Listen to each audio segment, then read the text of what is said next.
J'appelle, et j'ai vraiment du plaisir à les accueillir, Anne Caron d'Église et Isabelle Erny, qui vont maintenant intervenir. On a eu la partie, disons, philosophique, avec quasiment des S à philosophie, puisque vous avez vu les approches différentes. Et je vais donner la parole à Isabelle Erny, qu'on connaît depuis des années. Isabelle Erny, c'est notre interlocutrice au ministère de la Santé dans toutes les questions de bioéthique, puisqu'elle a aussi des responsabilités au niveau européen. Et puis, chaque fois qu'il y a un texte, on se rappelle de nos échanges sur la proposition, enfin, ce qui a été la proposition de loi sur la fin de vie. Elle est vraiment au cœur de la machine et c'est pour ça qu'on lui a demandé d'intervenir pour nous donner un certain nombre de repères autour de la primauté de la personne et de son intérêt. Si un jour vous venez à l'espace éthique, vous avez la chance d'être dans un DU ou dans un master, avec la notion de primauté de la personne est quelque chose d'essentiel dans tous les textes d'éthique biomédicale. J'en profite pour faire une petite intro et un lien avec ce qui a été dit juste auparavant. Pour moi, il n'y a pas tant de différence que ça entre les interventions sur... Vous pouvez parler dans le micro pour l'enregistrement? Merci. Il n'y a pas tant de différence que ça entre les réflexions éthiques dont on vous a fait part tout à l'heure, voire philosophiques, et ce dont on va vous parler en matière juridique, même si effectivement le droit va vous paraître un petit peu désincarné par rapport à ce qu'on a pu entendre jusqu'ici. Mais... attendez.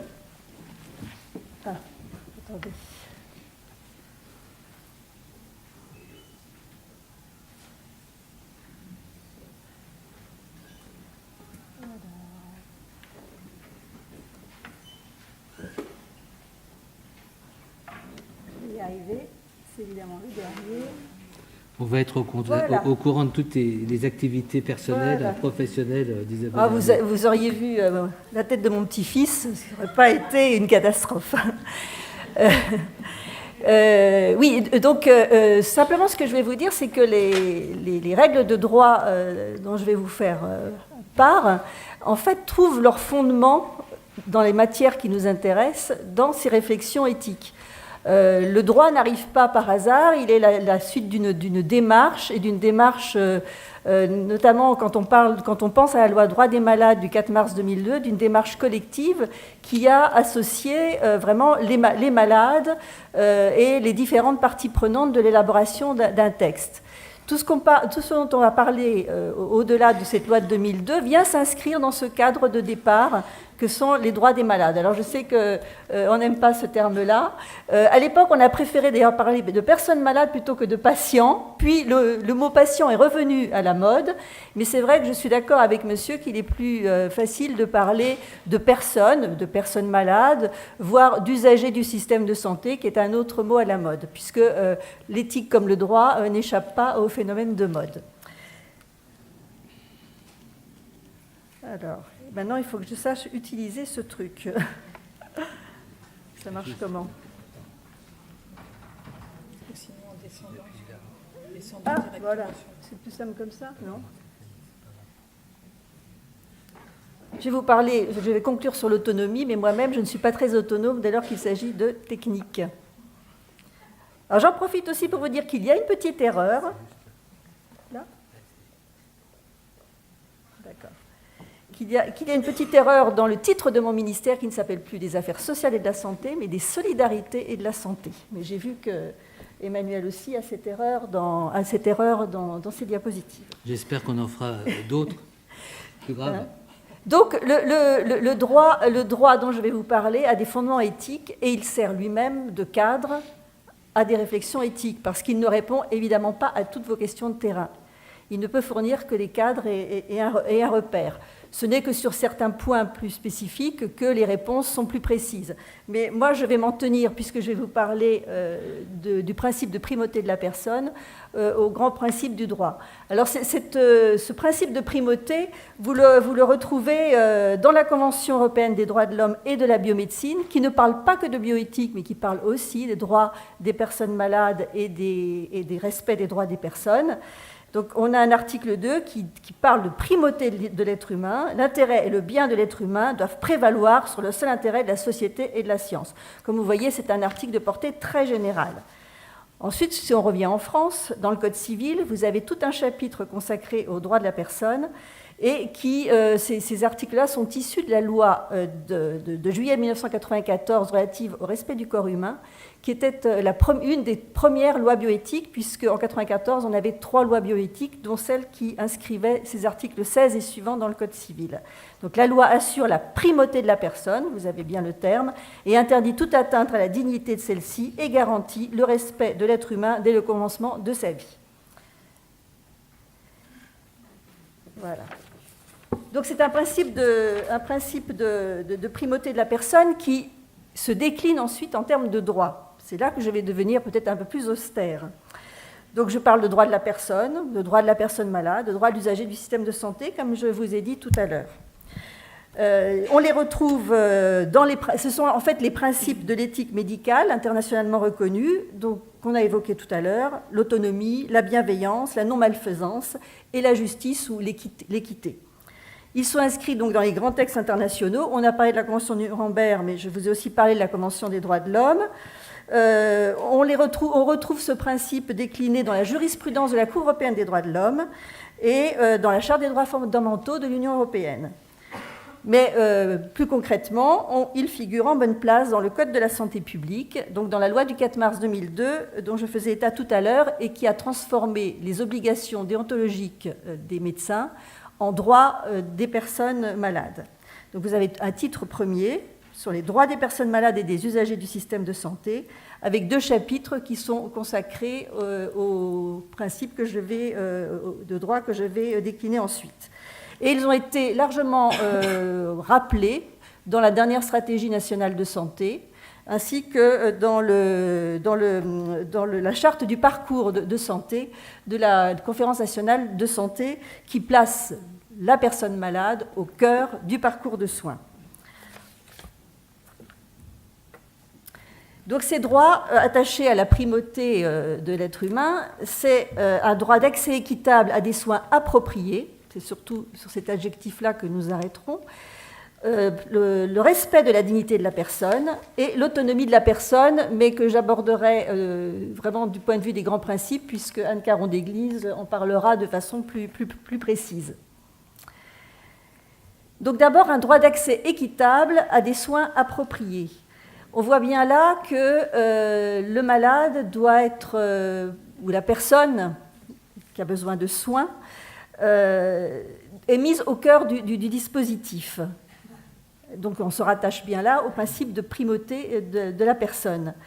Le droit fondamental à la protection de la santé doit être mis en œuvre par tous les moyens disponibles au bénéfice de toute personne. Et donc l'ensemble des professionnels, quels qu'ils soient, doivent garantir l'égal accès de chacun aux soins nécessités par son état de santé. On retrouve bien là donc une description du droit qui met l'accent sur la personne en tant qu'individu. L'article L1110-5, mais je me passerai de vous donner le nom des articles, précise que, compte tenu de son état de santé, la personne va recevoir les traitements et les soins les plus appropriés. Tous les actes de prévention, d'investigation, ne doivent faire aucun risque disproportionné par rapport aux bénéfices attendus. On voit bien là que le médecin ou le soignant en général se retrouve dans l'obligation d'apprécier donc la situation, non seulement la situation, mais également la personne qu'il a en face de lui. Donc tout soin doit répondre à une indication médicale ou à une prescription en fonction de l'état de santé, mais il doit aussi prendre en compte le patient et la personne dans sa singularité et sa globalité. Donc il doit répondre à l'état de maladie en fonction de la capacité propre et de la volonté exprimée par la personne, ainsi que la prise en compte de l'environnement et des moyens disponibles. Donc là, je pense que ça redevient parlant pour vous quand je résume ainsi les conséquences de ces articles. Alors, attaché évidemment à cet accès équitable à des soins appropriés, l'idée que nul ne doit faire l'objet d'une discrimination. Et la loi, effectivement, interdit à tout médecin de refuser de soigner une personne. Alors, il existe bien sûr des exceptions, mais des exceptions qui elles-mêmes sont encadrées par l'exigence personnelle ou professionnelle du médecin et qui serait en lien avec la qualité, la sécurité et l'efficacité des soins qu'il entend délivrer. Et dans tous les cas, même s'il refuse un soin ou un traitement, je dirais plutôt un traitement, la continuité des soins doit être assurée.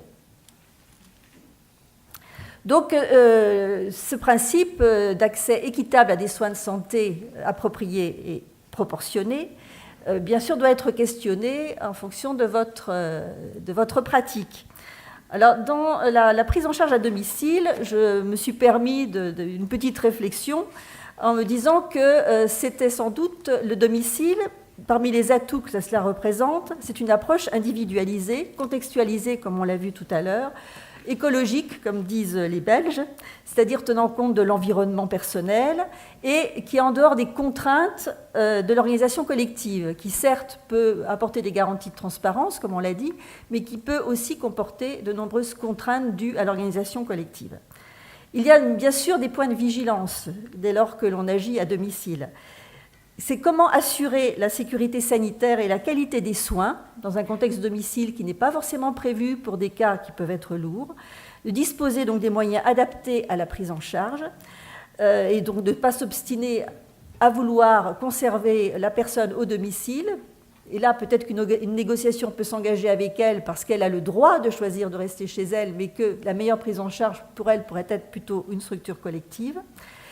Le domicile, ça peut aussi être un obstacle, et là on l'a vu aussi tout à l'heure, aux échanges entre professionnels, au retour d'expérience, à la coordination et à l'évaluation, puisque vous êtes peut-être effectivement en mal de trouver des structures ou des temps permettant justement cette réflexion collective, comportant la réflexion éthique et la réflexion sur les pratiques.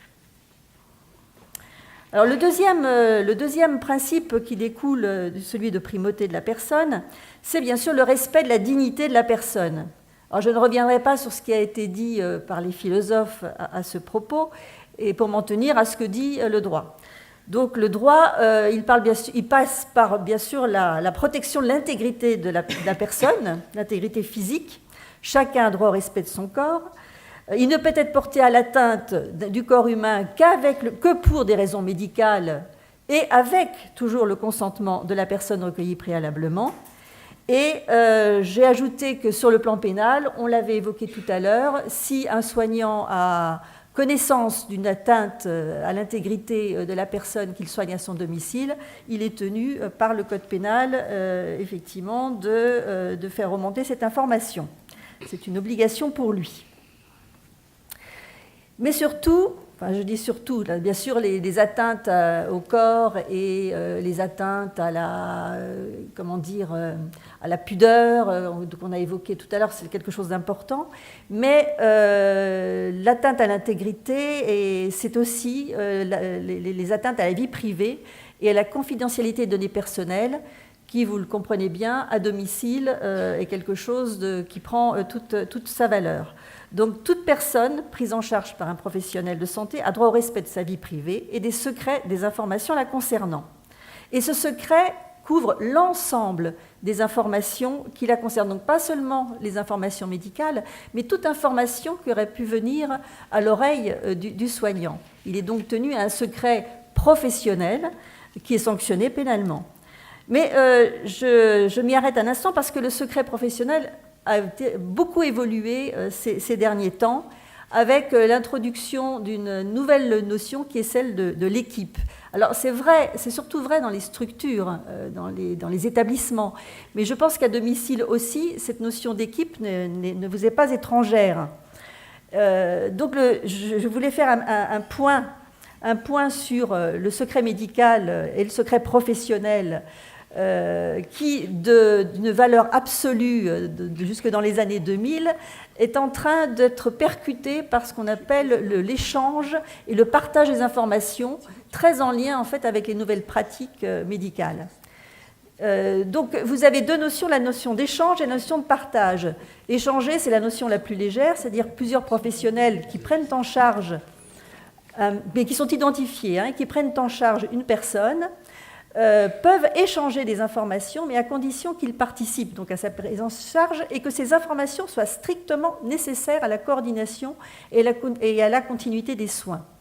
Donc c'est un échange sous condition. Ensuite, quand on a affaire à une équipe de soins, je vous en donnerai la définition tout à l'heure, tous les membres de cette équipe peuvent partager. Donc là, on est vraiment dans le partage du dossier médical, en quelque sorte, toujours sous la condition que cela soit strictement nécessaire à la coordination et à la continuité des soins. Et à ce moment-là, les informations sont réputées, confiées par la personne à l'ensemble de l'équipe. C'est-à-dire qu'il y a une présomption que la personne est d'accord, dès lors qu'elle est prise en charge par une équipe, pour que ce partage ait lieu. Mais elle a toujours un droit d'opposition. Et donc ça, il faut effectivement l'informer que quand elle a affaire à une équipe, elle a droit au secret, mais que le partage donc, est présumé, sauf à ce qu'elle s'y oppose. Ensuite, l'équipe de soins. Donc l'équipe j'ai fait allusion à l'équipe médicale. Donc cette notion d'équipe médicale est définie par la dernière loi du 26 janvier 2016, la loi relative à la santé publique. Et c'est une notion qui est très large, puisque c'est l'ensemble de professionnels qui participent directement au profit d'un même patient à la réalisation d'un acte. Et là, vous avez toute une liste à la Prévert des actes concernés. Vous voyez que cela va très très loin. Ce sont tous les, en fait, jusqu'aux actions nécessaires à la coordination de plusieurs de ces actes. Et font partie de l'équipe, donc tous ceux qui exercent dans le même établissement, mais ce n'est pas notre propos ici, ou ceux qui se sont vus reconnaître la qualité de membre d'une équipe de soins par le patient lui-même. Donc on est sans doute dans cette configuration-là, lorsque des personnes interviennent au domicile, se coordonnent entre elles, sont bien identifiées. Vous pouvez avoir l'intervention d'une infirmière, d'un orthophoniste, d'un kinésithérapeute. Ils peuvent être considérés comme constituant une équipe, dès lors qu'ils sont considérés comme tels par la personne. Et la troisième catégorie, c'est un ensemble qui comprend au moins un médecin. Encore une fois, le questionnement que l'on peut avoir par rapport à ce principe de dignité de la personne, mais je crois que le cas d'école, enfin le cas pratique plus exactement qui vous a été présenté tout à l'heure en était une des démonstrations, vous montre bien les atouts du domicile, parce que dans le domicile, on peut estimer qu'on est dans un vrai colloque singulier entre le patient, la personne malade et son soignant. Donc c'est des relations personnelles qui peuvent être humanisées au maximum, avec une absence de promiscuité ou d'intervenants extérieurs, donc une possibilité d'adaptation pour le soignant au patient et à son environnement, un climat a priori de confiance, y compris avec les proches présents. Donc on peut imaginer que lorsque cela se passe bien, l'atout que représente l'intervention à domicile. Il y a cependant probablement des points de vigilance, c'est-à-dire que l'intervenant à domicile, le soignant à domicile, constitue une intrusion dans la vie privée de la personne, et que très souvent il agit sans contrôle institutionnel sur la relation qu'il peut avoir, avec des risques d'emprise par exemple, que la notion d'équipe, nous l'avons vu, reste quand même floue avec une multiplication d'intervenants, et que la famille qui peut être une aide, et qui est sans doute très souvent une aide, peut aussi représenter un poids, provoquer des interférences dans la prise en charge et constituer un point de fragilité pour le soignant. Là, encore une fois, je pense que je fais écho à des choses qui ont été dites précédemment. Le dernier principe, c'est le principe d'autonomie, de l'autonomie de la personne, et très attaché à l'expression de la volonté. Derrière ce mot d'autonomie, il y a bien sûr toutes les questions qui tournent autour du consentement libre et éclairé. Alors, l'article 5 de la Convention d'Oviedo pose ce principe qu'une intervention dans le domaine de la santé ne peut être effectuée qu'après que la personne concernée y a donné son consentement libre et éclairé. Et l'article 16.3 du Code civil parle bien d'un consentement de l'intéressé qui doit être recueilli préalablement à toute intervention, Et bien sûr, en prenant en compte les situations où son état rend ce consentement impossible. Donc là, on approche d'un sujet très sensible concernant les maladies que nous évoquons dans le cadre de cette école d'été. Mais plus qu'un consentement, aujourd'hui, c'est vrai que l'aspect consentement libre et éclairé est une notion qui apparaît très, très formelle. Il y a d'ailleurs en matière de bioéthique beaucoup de consentements écrits qui se développent, des véritables contractualisations avec des obligations réciproques. Je pense que dans les soins auxquels nous faisons référence ici, on est plus dans un rapport classique de confiance entre le soignant et le soigné. Et simplement, il faut bien réaliser que s'applique à cette relation quelque chose qui est devenu un point essentiel depuis la loi du 4 mars 2002, c'est que la personne doit participer au processus décisionnel, que le patient est un acteur, on parle même d'action, il est un partenaire de la relation de soins et il prend les décisions avec le médecin. C'est ce que dit l'article 1111-4, qui est un article princeps. Toute personne prend avec le professionnel de santé et compte tenu des informations et des préconisations qu'il lui fournit, les décisions concernant sa santé. Toute personne a le droit de refuser ou de ne pas recevoir des traitements. Et le médecin a l'obligation de respecter la volonté de la personne. Ce sont les principes. Alors évidemment, nous l'avons évoqué aussi tout à l'heure, de ces principes à la réalité et à l'éthique du quotidien, il y a encore toute une démarche et une réflexion à assumer. Les lois sur les droits des malades et sur la fin de vie de 2005 et de 2016 sont encore venues renforcer la place de l'expression de la volonté, y compris anticipée, dans tout le processus décisionnel. Mais là, ce sont donc les principes. Le principe, c'est aussi que pour que ce consentement soit vraiment libre et éclairé, que cette adhésion et que ce partage de la décision avec le médecin puisse avoir lieu, il faut qu'il y ait un éclairage et donc un droit à l'information. Et le corollaire aussi, qui est un droit de ne pas savoir, qui a été posé à la fois par les textes internationaux, mais aussi dans le Code de la santé publique. Toute personne a le droit d'être informée sur son état et cette information porte sur l'ensemble en fait, des actes dont elle peut être le sujet. Et cette information incombe à tout professionnel de santé dans le cadre de sa compétence et dans le respect des règles professionnelles qui lui sont applicables. Donc cela se décline, évidemment, on a dans le code de déontologie médicale le principe qui veut qu'un médecin agisse toujours avec tact à l'égard de son patient. Mais l'article 1111-2 s'adresse à l'ensemble des soignants et pas seulement aux médecins. Et l'information doit être délivrée au cours d'un entretien individuel. La volonté d'être tenu dans l'ignorance d'un diagnostic doit également être respectée. Alors, ce sont des articles, encore une fois, de principe et qui veulent couvrir un ensemble de situations qui sont souvent très éloignées les unes des autres. Parce que cette volonté d'être tenue dans l'ignorance, par exemple, elle prend tout son sens dans la médecine génétique, par exemple. Mais on voit bien que dans une médecine plus quotidienne ou dans des actes de soins plus quotidiens, il faut y réfléchir et il faut l'aménager. Alors, bien sûr, avec le droit à l'information, le droit d'accès au dossier médical. Donc, la personne peut avoir accès à tout le dossier médical que constitue le médecin, mais le soignant également. Ce droit d'accès aux informations contenues dans un dossier, il porte également sur le dossier numérisé quand il existe.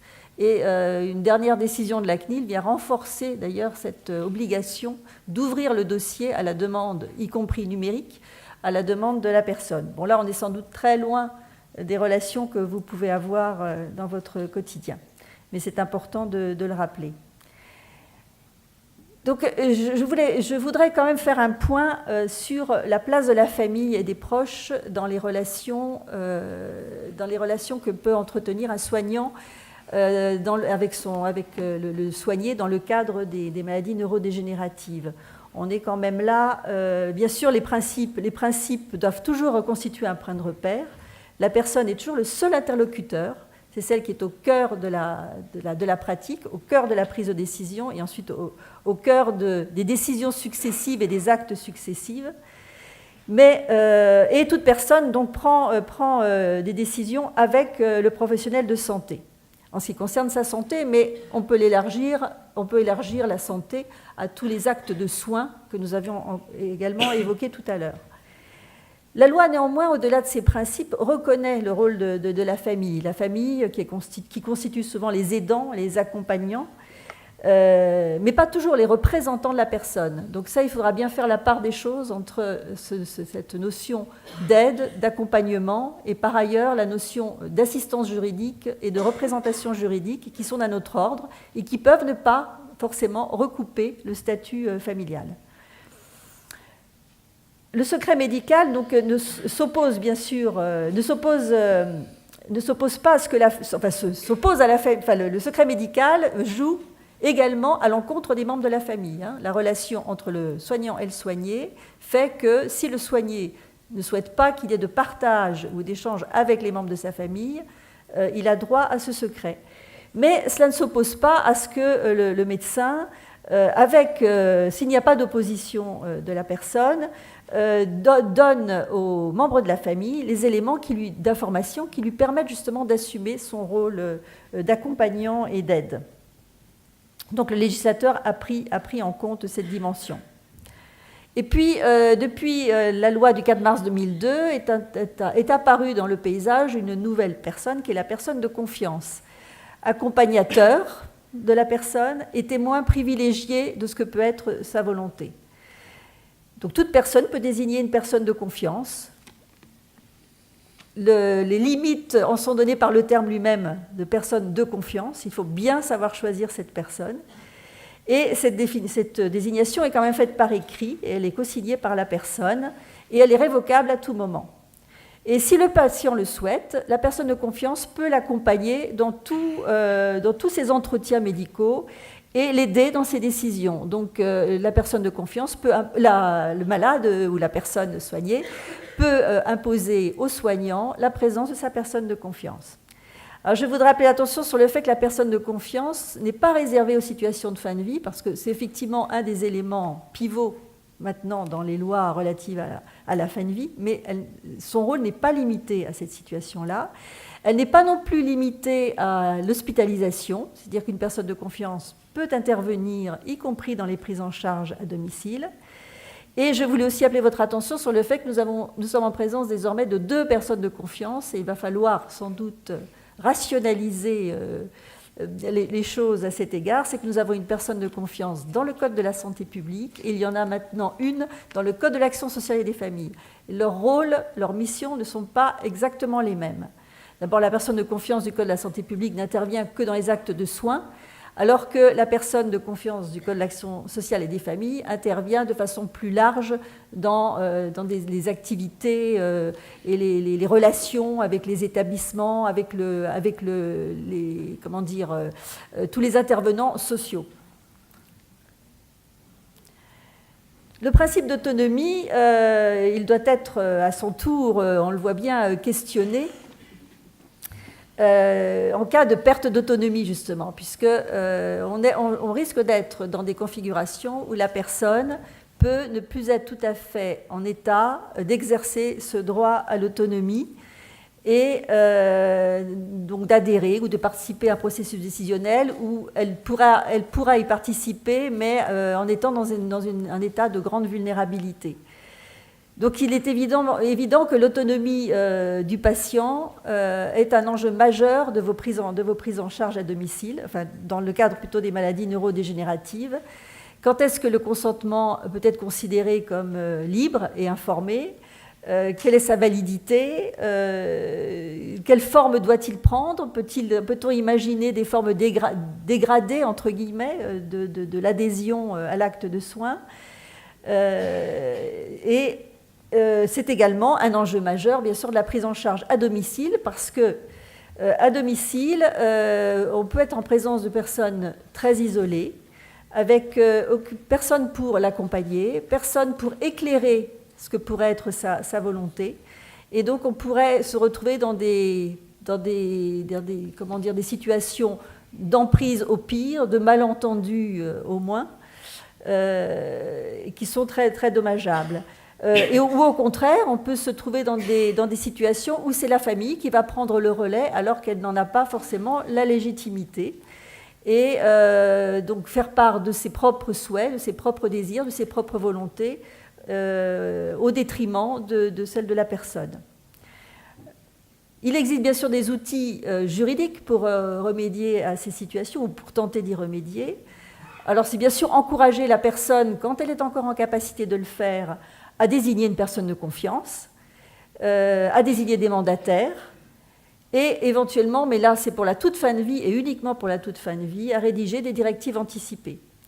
Et puis il y a désormais le recours aux mesures de protection juridique qui sont évolutives. Leur évolution actuelle va dans le sens de mesures évolutives, mais je crois que Madame Caron-Déglise va vous en parler, et qui permettent, tout en préservant le principe d'autonomie de la personne, de lui proposer toute une gamme, tout un éventail d'aides, jusqu'au recours systématique, bien sûr, à la représentation dans les cas les plus malheureux. En conclusion, vous voyez, je n'aurais pas été trop longue, je pense, je n'ai pas mesuré le temps. En conclusion, je voulais dire que, au-delà de ces principes qui forment donc un cadre qu'il faut prendre en compte, qu'il faut avoir à l'esprit, je pense qu'il y a toute une marge de manœuvre pour la pratique, pour les bonnes pratiques, et surtout tout un espace de réflexion éthique sur les actes de soins dans les prises en charge de maladies neurodégénératives et notamment à domicile, de façon à faire vraiment vivre ce principe de primauté. Parce que souvent, la pratique stérilise finalement les principes. On l'a vu tout à l'heure, quand on applique de façon trop rigide un certain nombre de principes, qu'on les prend au pied de la lettre, qu'on les fige, en fait, c'est très contre-productif. On finit par annuler le principe, alors qu'il faut les faire vivre ces principes. C'est des démarches comme celle-là qui sont celles, par exemple, du comité de bioéthique du Conseil de l'Europe, qui a produit des normes juridiques, des normes contraignantes, qui sont des conventions, mais qui, au-delà de ça, s'escriment à présent à produire ce que produit, par exemple, l'espace éthique, c'est-à-dire des guides de bonnes pratiques, des guides de réflexion et d'accompagnement aux pratiques, de façon à rendre vivants les normes juridiques. Parce que la norme juridique, c'est comme une plante, elle doit être arrosée de vos expériences, elle doit évoluer, bien sûr, devant le Parlement, mais avant même d'être révisée, elle peut déjà prendre son essor dans la pratique quotidienne. Merci.